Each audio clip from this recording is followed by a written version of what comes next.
Yo, what's good? So it just hit me. Um, this is episode 10. I wow.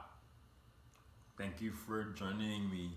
Thank you for journeying with me um, for this long. This is kind of exciting. I didn't think that I didn't see 10 episodes when I started that first episode entitled Here We Go. I was literally just trying to make to to to make a space to talk, to share, to express, and to create a following of sorts. Of course, I wanted to. Wow, I hadn't even thought about this before the episode began recording. That this is 10. Yeah, wow, 10 episodes. 10 times I was able to sit down and to think and plan, organize, to express and to talk and to share in a safe space for myself, and I think it's been a pretty safe space for you guys too, to learn about yoga in a different and more full way. Hopefully, to learn about music and to learn about books and authors and stories as well, and to learn a little bit more about me. Hopefully, these series, these episodes have been able to give you a little bit more light about me, and hopefully a way to resonate more with your own experiences as well. It's one of the reasons why I actually wanted to begin reading more and more often, to be able to align and understand humanity in better and different ways too. But for now, welcome again to episode 10 of Titus Talks. Yeah. So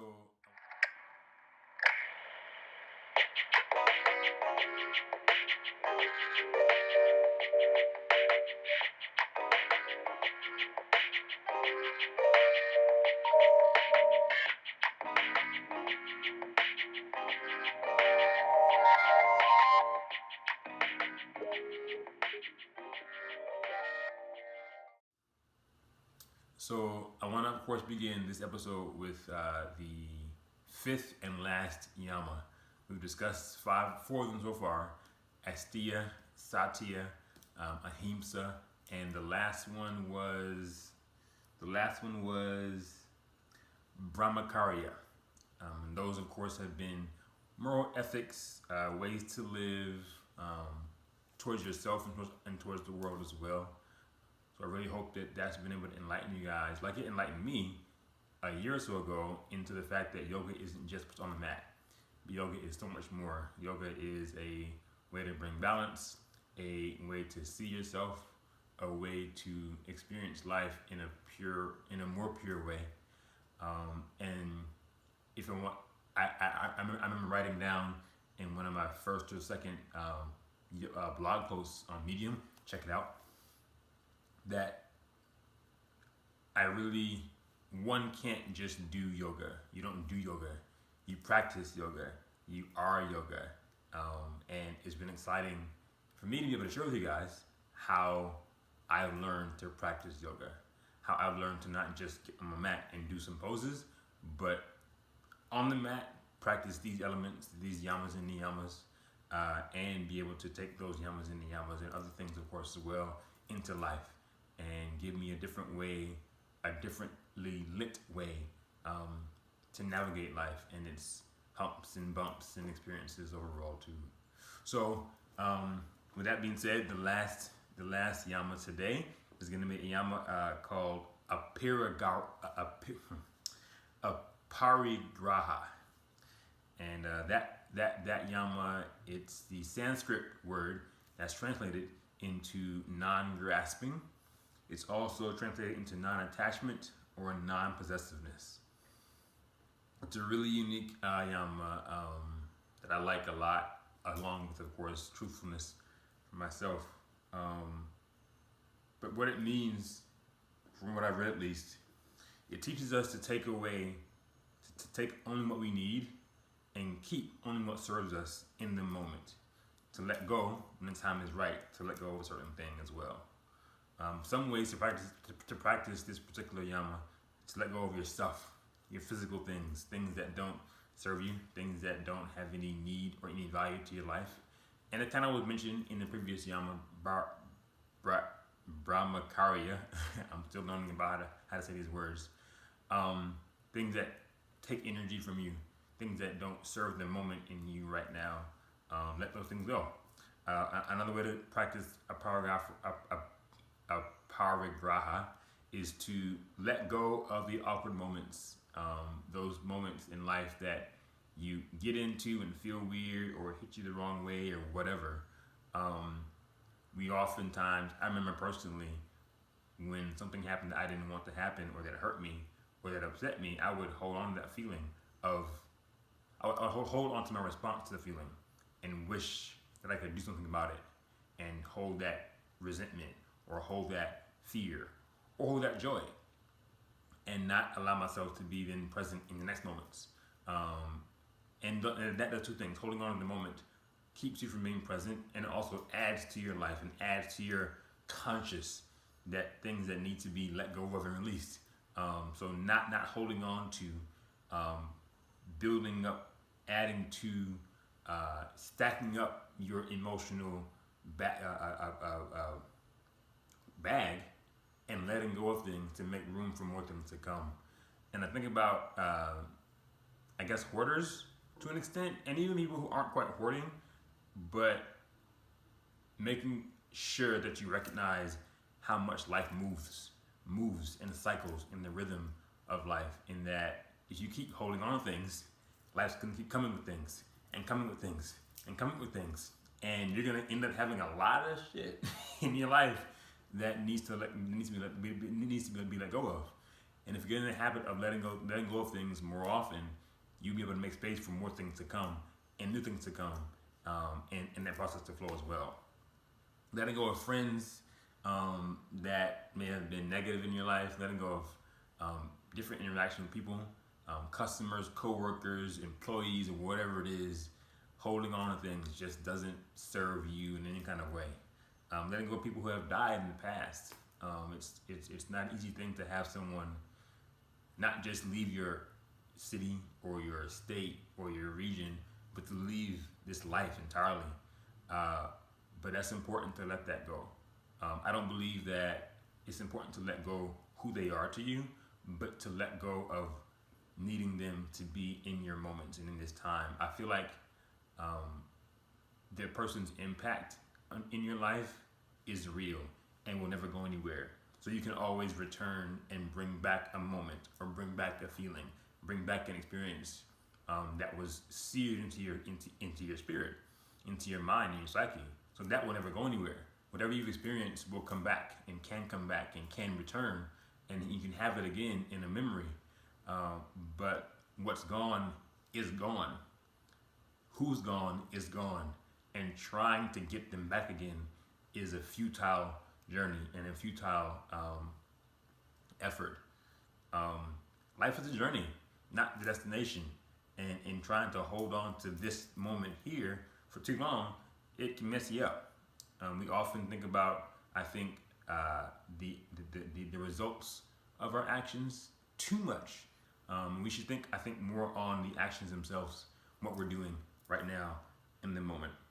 And again, to go to the mat, if we practice on the mat the asanas with love, for the love of practicing, and not just to be able to get to this heightened asana and pose or whatever, you'll be able to find more joy as you practice, as you live, as you interact, as you have conversations. There's a joy in the doing. And the doing should be the focus and less of, okay, what's going to happen if I do? That should be a concern, obviously. You don't want to go through life and just be kind of recklessly. You don't want to be reckless in your living, but you also want to be able to be present in your living. I actually wrote a blog post a couple years ago or so about being present. It's called Be Here Now.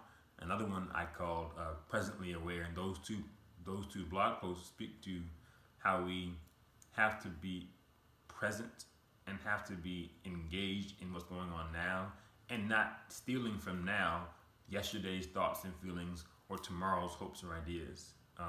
Those hopes should drive us forward, but they shouldn't take captive our present moments right now. So those are some things that a paragraha can impact. Of course, in your home, like I said earlier, things in your space that don't serve you, that you should let go of, that you can let go of, to make space for more new things. In your diet, not wanting to add too much to your belly as you eat and as you take in food. That's important. And then, of course, in our minds, trees grow leaves and they let leaves go. The seasons come and they go, but so often we see families and friends in life holding on. We're part of nature. We are natural. We are part of this world, and in the cycles of life, we should continue to recognize how our life cycle, and things can be released and things can be added. But to recognize that non-grasping experience, I think is really, really important to address as well. So that's the last yama for the episode for the show. Next episode 11, we're gonna hop into the niyamas, and there are of course 5 of those as well. Cool. So I talked last episode. I think it was about the book, or it was around the yama. I'm gonna get them, y'all. I'm gonna get them. The yama brahmacharya. I talked about energy and how energy should be used well, learning how to find energy properly, and recognizing your own energy. And that concept in my mind was cemented differently and more concretely after having gotten a chance to read a book called The Celestine Prophecy. A friend of mine from college, she has gone to California or gone to Nevada, I think Vegas somewhere. She's a singer-songwriter. She's an artist, of course, obviously. Vegan, very spiritual, very, very spiritual. And she noticed a year and a half ago when I began a journey to discover more, to explore more, to understand more, to connect more with myself and the world. She recommended this book to me, and I was excited because I respected her and still do as an artist, a creative, and a person in general.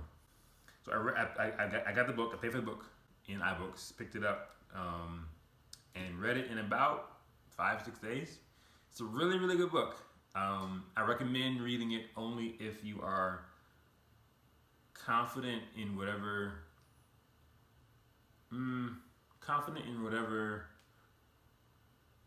belief you believe in. It's a novel, so it's not true at all, but it did for me at least. It gave me a different awareness on energy. Energy as in that thing that we feel, that thing that exists in all human nature, in all nature, that connects us, that drives us. I think of it as literal energy that can be passed on from person to person, that can be felt when we approach a person or a thing or a space. So the story is this. The story is that there's a manuscript, and that manuscript contains 9 insights that speak to how the world will be able to elevate to its highest potential only if and when the world and its people will see this manuscript, find it, understand it, and move through the 9 insights to be able to reach nirvana, connectedness to the world, and a full experience of self and God and nature. I don't believe fully in only those 9 ways to get to that nirvana or that heaven, that heightened place, but I did appreciate how it recognized and highlighted this thing, the thing that we feel inside of our bodies, that I particularly call spirit, and I believe is connected to the highest spirit, Jehovah, Yahweh, Elohim, and it was really good to be able to put a name and put an experience and put something differently tangible than just God, not to negate, of course, God, because He is real. But what I feel is this energy, and I was able to put into different kind of words how I feel it and how I experience it in connection with friends and family, with nature, with relationships that I have in general overall too. So I recommend it. It's a really, really good story. It's thrilling. It's a thrilling story that I've been able to find and experience. So check it out if you're into spirituality. If you're into, I'm sure you are, into personal growth, relationship, understanding, that kind of thing. It's a really good book called The Celestine Prophecy. So last thing for this episode is going to be music, of course. And I've got two artists. One that was recommended to me by a friend of mine, Sam Alexander, years ago before he left Apple. And another artist that I think was recommended by my friend Courtney from college. I like indie artists. I like artists that really, really, really speak and tell their emotions and their feelings and their stories in a raw way. I like artists that have different and unique voices too. And both of these artists have a very, very unique voice. Laura Mavola is one of them, and Cautious Clay is the other. Now, Laura Mavola, dark-skinned woman, bald head, beautiful woman, beautifully rich, deep, wide-ranging voice. A very unique sounding voice, one that is like, oh, okay, that's different. But then it's so powerful that you can't help but appreciate it and live in it and rest in it. Love, love, love her voice and the stories that she tells. A lot of her songs, I feel, are kind of anthematic, if that's the word I could use. Very open, very moving, very full. Both of them actually. Both of their instrumental sounds and vocal sounds and arrangements are very open and full, and they make you breathe as you experience the songs. They make space for you to feel what they're saying, and then to feel yourself as you experience what they're giving you as well. My favorite song of mine by Laura is Let Me Fall. The first couple of verses are really, really good, but the very, very end repetitious words are no looking back when hope is pushing forward. Hand in the sky will lead us out of the darkness. Again, a powerfully moving, emotionally driven, progressive type of lyric, and a lot of her songs are like that. So check out Laura Mavola. She has 2 albums out that I know of. One of them was redone with an orchestra. Another song I like of hers, Green Garden, awesomely joyful, lyrically visual song that I really like about hers as well. But check her out. And then Cautious Clay, he's got one, I think, album/EP out. Another one on the way. No, another one has been released that I haven't listened to just yet. My friend Yogi Sandra and I listened to a couple of songs from the new album, but I haven't heard it in its totality just yet. Check both of them out. Blood Type and Stolen Moments are really, really good. Really good tracks on the album. A couple of the lyrics and lines. If we just spoke like we meant it, would you reference this open part of me? The minute I know, the time we spent in came corrected in my anatomy. That's off of the song Cold War. The first line of the song Blood Type is cynicism in the face of love, I'm insecure. And that first line just gives me so much into his feel, into who he is. And it brings up a level of emotion in me that just says, okay, I really, really want to give myself to this song and see what he's giving me in the song as well. Another really, really good album, or another really good song, another really good line in one of the songs, Stolen Moments. A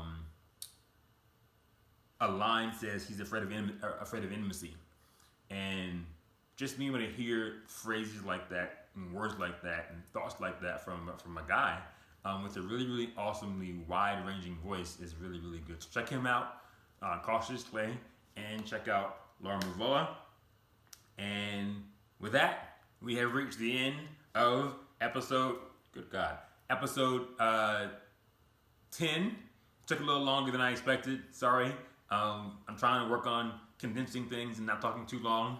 I want to be able to keep you guys for a good amount of time and give you good information and stories and experiences, but not go for too long. Anyway, though, keep an eye out for episode 11 coming out next week. More music, more books, more about yoga, more about me, and look forward. I've been talking about it for a while, but I want to do a video one day soon that just talks about why yoga is available to everybody. That it's not just a thing to be flexible or a thing to do poses, even beyond the yamas and the yamas. Because the yamas and the yamas are the life type thing, but even on the mat, yoga is for everybody. And I want to tell you guys, like I mentioned in the episode 2 episodes ago with my anxiety, it was the place that I can go to connect my mind and free my mind into my body, into my spirit. And there's so many things that are beneficial for yoga, for the human experience, that I really want to let you guys know. Those who don't know are afraid, are unsure, are anxious, are what's the word I want to use? Are intimidated by maybe yoga. It's none of those things. It's a beautiful practice that, when done with attention and when done with care and with presence of mind and body, it's just beautiful. It's beautiful. So look out for that soon. And with that in mind, peace. Love y'all. Always thrive. Yeah, that's it.